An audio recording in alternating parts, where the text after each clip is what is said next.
En août de l'an 461, à Petavium, Oreste apprend que Majorien est contraint d'abdiquer par les troupes révoltées dans le camp de Tortone, au pied des Alpes. Il explique à sa femme. Le patrice Ricimer n'a pas été content du renforcement du pouvoir et du prestige de l'empereur. En plus, les réformes de Majorien et sa lutte contre les abus ont déclenché l'irritation de la majorité des fonctionnaires et des officiers. Comme les gens sont bornés, en défendant leurs petits intérêts personnels, ils ne voient pas que l'Empire peut périr très rapidement. Agidius, maître général de la Gaule, accuse ouvertement Ricimer du meurtre de Majorien et refuse de reconnaître Sévère, nouvel empereur fantoche. Fort du soutien de son armée et des Francs, il proclame l'indépendance de la Gaule. Le général Marcellin avec son armée et sa flotte quitte la Sicile, il s'empare de la Dalmatie et se déclare le patrice d'Occident. Installé dans une chaise près de la cheminée voûtée, Oreste lit une lettre de Nepotanius, ancien maître de la milice de Majorien, qui lui demande d'aider son frère Marcellin de gagner à sa cause la noblesse de la Pannonie et d'engager dans son armée des mercenaires. Julia entre dans la salle à pas rapides et déclare en souriant, « Grand Dieu, c'est une journée heureuse pour nous. » Étonné, Oreste jette un coup d'œil sur sa femme et réplique avec une grande amertume dans sa voix, « Rien ne peut plus me réjouir. » L'État est en décomposition, la situation empire chaque jour. Il ne m'est pas possible de servir l'empereur Sévère, le patrice Ricimer, assassin de Majorien, et il n'est pas prudent d'aider Marcellin comme me demande dans cette lettre mon ami Nepotanius. Je veux rester neutre dans notre nid mais je n'ai pas de prétexte sérieux pour refuser une proposition directe. Tu as maintenant un prétexte très sérieux, s'exclame Julia. Dieu a enfin entendu mes prières. Oreste regarde attentivement sa femme rayonnante de joie et se lève lentement. Tu veux dire que... Maintenant quand nous avons perdu tout espoir. Tu penses, oui, mon cher, j'attends un bébé. Notre docteur vient de me le confirmer. Bouleversé, Oreste embrasse sa femme contre son cœur, caresse tendrement ses cheveux. Quelle heureuse journée pour nous! Quel bonheur! Oreste donne à son fils, né au printemps de 462, le nom de Romulus, en mémoire de son beau-père. Absorbé par sa lutte contre les Vandales et par les tentatives de soumission des séparatistes gaulois et dalmatiennes, Ricimer laisse la Pannonie tranquille et Oreste se sent presque indépendant dans ses propriétés. L'utilisation de l'attelage 1 avec le collier d'épaule facilite grandement les travaux agricoles. Sous prétexte de défense des frontières, il renforce sa milice privée, composée de 1, et cesse de payer des impôts. Mais beaucoup d'autres propriétaires sont ruinés par les incursions des bandes de barbares et fuient le pays devenu trop dangereux. Oreste garde des relations amicales avec Édécone, devenu roi, qui le visite souvent. Alors Julia, qui a retrouvé la joie de vivre après la naissance de son fils, écoute avec plaisir les souvenirs des vieux amis. Oreste garde également des relations de bon voisinage avec les trois frères, Valamir, Vidimir et Tuidimir, rois des Ostrogoths.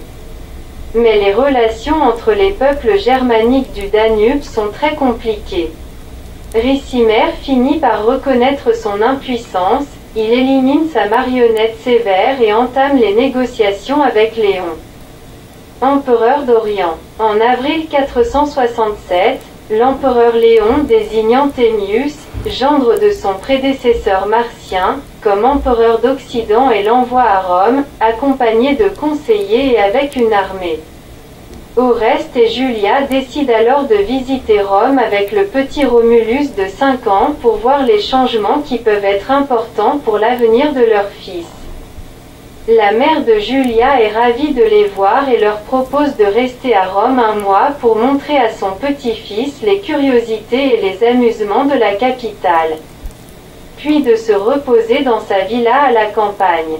Quelques jours plus tard, ils assistent aux noces de Ricimer avec la fille d'Anthemius célébrée dans l'allégresse générale car on croit que cette union garantira la sécurité publique.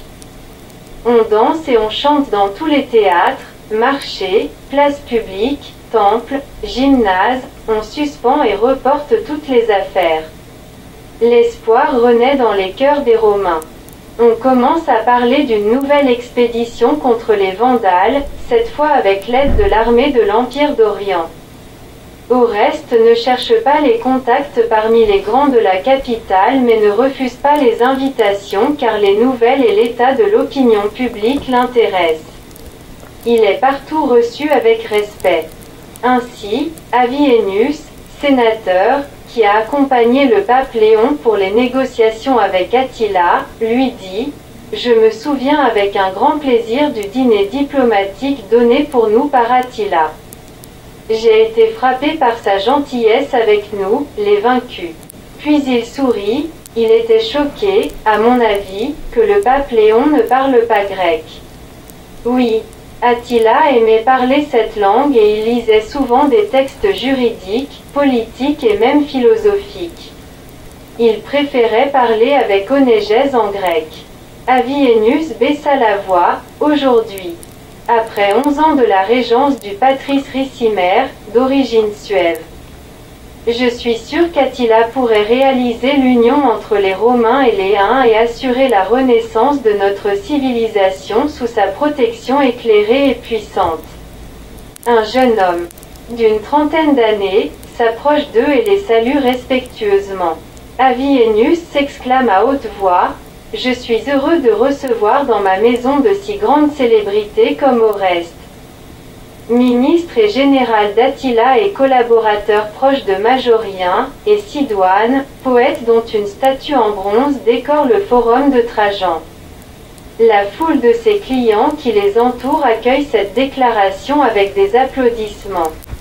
Quand Avientos s'éloigne, Oreste dit « Je ne peux pas me déclarer sincèrement un grand admirateur de votre poésie mais j'ai apprécié vos vers sur Majorien. » Il rallie ses escadrons et il se rit du froid car chez lui seule la chaleur du cœur l'emporte. Flatté, Sidoine répond avec la modestie conventionnelle d'un aristocrate, « J'ai essayé, par mes faibles chants, d'exprimer mes sentiments pour cet empereur exceptionnel. Mais au lieu d'un compliment, tout aussi conventionnel, provoqué normalement par cette modestie feinte, il entend. Sans doute, vous commencerez maintenant à écrire un panégyrique de Anthemius. » Le poète s'étonne, « Comment l'avez-vous deviné ? » Effectivement, le sénateur Basilius me conseille d'écrire un poème pour l'élévation prochaine de l'empereur au consulat. La guerre contre les Vandales commence bien mais finalement tourne au désastre par la faute de Basiliscus, commandant des troupes alliées, frère de l'impératrice Vorine. Cette expédition, qui coûte aux contribuables plus de 130 000 livres d'or, s'accompagne d'une levée d'impôts supplémentaires, des amendes et des confiscations. Après ce désastre, Ricimer ne supporte plus d'être relégué au second rang. Il quitte Rome et fixe sa résidence à Milan. Il renforce ses liaisons avec les Burgondes, dont le roi est époux de sa sœur, et avec les Suèves. Établi dans la Norique et la Pannonie sur les bords du Danube. Ainsi l'Italie se trouve divisée en deux royaumes hostiles. Bientôt commence une guerre civile ruineuse qui se termine par le siège et le sac de Rome. L'empereur Anthemius est massacré sur son trône par les soldats de son beau-fils. Il est remplacé par Olybrius, une nouvelle marionnette de Ricimer, gendre de l'empereur Valentinien III. 4 jours après, Ricimer meurt d'une maladie courte et douloureuse. Il est remplacé par son neveu Gundobald, roi des Burgondes. Olybrius s'éteint, à son tour, seulement quelques mois après le patrice Ricimer. Gundobald proclame empereur Glycérius, un de ses domestiques.